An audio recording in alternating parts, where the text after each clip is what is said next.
बिस्मिल्लाहिर्रहमानिर्रहीम। तो जी आज तो हमने करा दी है आपकी मौजें ही मौजें, क्योंकि लाए हैं आज आपके लिए ऐसी इफ्तार स्पेशल रेसिपी कि आपका दिल खुश हो जाएगा। आज हम बनाएंगे कटोरी चाट, जिसकी कटोरी को बहुत आसानी के साथ तैयार करेंगे हम, और इसके साथ ही बहुत ही मज़े का ज़बरदस्त सा टेस्ट देंगे आपको चना चाट में। एक न्यू ज़बरदस्त सा इंग्रेडिएंट हमने इस्तेमाल किया है जिसने दिया इस कटोरी चाट को स्पेशल टेस्ट। अस्सलाम वालेकुम। सबसे पहले तो आपको ये जो व्लॉग में वेलकम कहते हैं, तो फिर हाल अहवाल पूछ लेते हैं आपका, और उसके बाद स्टार्ट कर देते हैं वो रेसिपी जिसको देखते ही मुंह में पानी आ जाए। तो फिर अब आपको सबसे पहले तो कटोरी तैयार करनी होगी। उसके लिए आपने लेना है 1 कप मैदा, उसमें नमक ऐड करना है अपनी मर्जी के मुताबिक, और 2 से ढाई चम्मच आपने कॉर्नफ्लोर ऐड कर देनी है। इसको स्ट्रेन करना है क्योंकि सफाई निस्फ़ ईमान है। अब आप चाहें तो इसको हल्का सा दोबारा से मिक्स कर लें, या फिर एक दफ़ा फिर से छान लें। तो फिर आपने लेना है पानी, थोड़ा थोड़ा करके ऐड करना है, और बीटर की मदद से या फिर मधानी की मदद से आपने इसको इतना मिक्स करना है कि इसमें बिल्कुल भी लम्स बाकी ना रहे। अब इस मिक्सचर को ना तो आपने ज़्यादा पतला करना है और ना ही बहुत ज़्यादा गाढ़ा, बल्कि इसकी कंसिस्टेंसी इतनी होनी चाहिए कि आप चम्मच डिप करें तो उस पर तह जम जाए। आपको चाहिए होगी कुछ इस तरह की कटोरी, जो आप छोटी बड़ी अपनी मर्जी से चूज़ कर सकते हैं। तो फिर आप चाहें तो आसानी से इस मग के साथ भी कटोरी बना सकते हैं। अब आपने घी गरम करना है, गरम घी में आपने इस मग को रखना है 30 सेकंड के लिए, जस्ट इसे गरम करना है, और फिर आपने इसे डिप कर देना है इसी मिक्सचर में जो हमने मैदे का तैयार किया है। देख रहे होंगे कि यहाँ हमने मग को नीचे से साफ नहीं किया, दोनों तरह से ही आपको दिखाते हैं कि अच्छे से कटोरी बन जाती है। तो ज़रूरी नहीं है इसको नीचे से साफ करना। अब एक लेयर जब लग जाए तो फिर एक्सेस रिमूव करके आपने इसे रख देना है गरम ऑयल में। तो फिर आपने करना है इसे डीप फ्राई, और जब ये 70% कुक हो जाएगी तो फिर आपने फोक लेना है या फिर नाइफ लेनी है, और उसकी मदद से आपने इसके बाउंड्री यानी कि कॉर्नर को आपने हल्के हल्के से हटाना है बर्तन के साथ से। तो फिर आसानी से आपकी कटोरी जो है वो माशाल्लाह से तैयार हो जाएगी। तो फिर से सेम प्रोसेस को फॉलो करते हुए आपने बर्तन को गर्म करना है, और फिर उसे मैदे में डिप करना है। डिप करने के बाद आपने जब उस पर लेयर लग जाए तो दोबारा से उसे घी में रख देना है। तो अब पहली कटोरी हमारी माशाल्लाह से ज़बरदस्त तैयार हो चुकी है, तो उसे अब निकाल लेते हैं।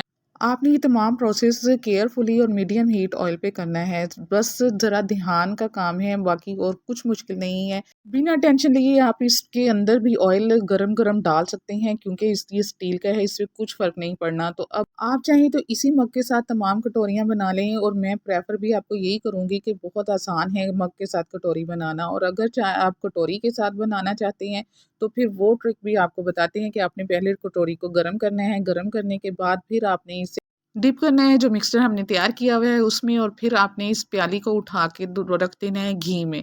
हल्का सा आपने जस्ट 30 सेकंड के लिए इसे दबाना है, ताकि कटोरी नीचे से अच्छे से फ्राई हो जाए।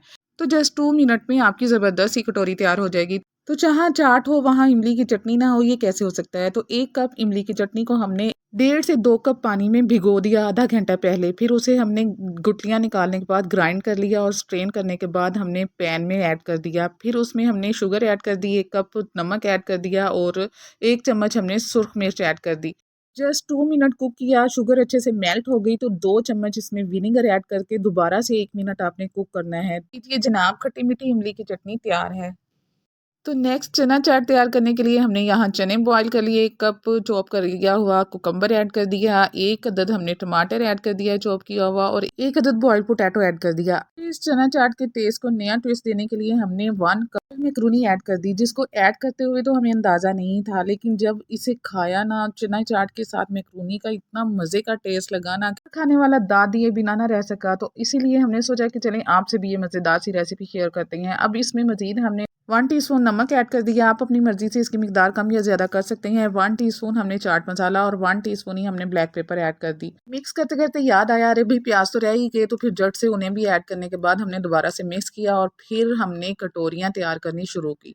तो उससे पहले तो जो चना मखरूनी चाट हमने तैयार की थी उसको भर दिया कटोरियों में, और फिर हमने इसमें ऐड किया दही। 1 बाय 1 तमाम कटोरियों में दही ऐड करने के बाद फिर हमने ऐड कर दिया इसमें इमली की चटनी, जो कि ठंडी हो चुकी थी और मज़े की ज़बरदस्त सी लग रही थी। फिर आपने ऐड कर देनी है ताज़ा ताज़ा और हरे हरे धनिए और पुदीने की चटनी, जिसमें हमने नमक और मिर्च ऐड किया था जस्ट, और कुछ भी नहीं। फ्रेश चटनी ऐड करने के बाद फिर आपने ऊपर से थोड़ा सा चाट मसाला ऐड करना है, प्याज ऐड कर दिए हैं, और मज़ेदार ज़बरदस्त सी कटोरी चाट तैयार है। अब अगर सच में आपको देखने में ये मज़े की लग रही है ना, तो फिर ज़रूर इसे ट्राई कीजिएगा। इंशाल्लाह ऐसा मज़ा पाएंगे कि बार बार आप इन्हें बना के खाएंगे। बेशक रमज़ान मुबारक का महीना रहमतों, बरकतों और इबादतों का है और अल्लाह ताला ने वादा किया हुआ है कि सौम दी रोज़ा मेरे लिए और मैं ही इसका अजर देने वाला हूँ। लेकिन अपने चाहने वालों को आपको खुश कर सकती हैं ये मज़े की ज़बरदस्त कटोरी चाट खिलाने के बाद। अब हमारी खुशियों को दोबारा कर सकती हैं आप अगर हमारी वीडियो को लाइक करेंगे, चैनल को सब्सक्राइब करेंगे और बेल आइकन दबा देंगे। तो फिर मिलेंगे इंशाल्लाह। अपना ख्याल रखिएगा। अल्लाह हाफ़िज़।